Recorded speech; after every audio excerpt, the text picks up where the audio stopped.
Hai guys, kita ada purple asparagus. Kita akan tanam dia dan juga cuba mendapatkan hasilnya. So kita dah semai dah purple asparagus ni di dalam bekas air, dan kita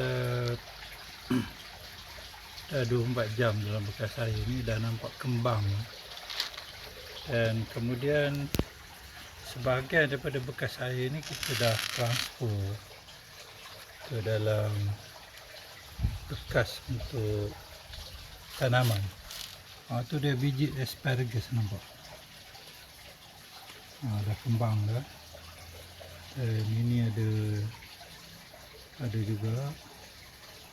Jadi kita basahkan tempatnya supaya itu dia biji asparagus,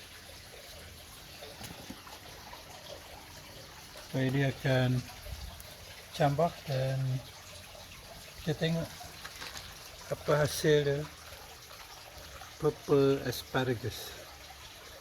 Saya akan report from time to time.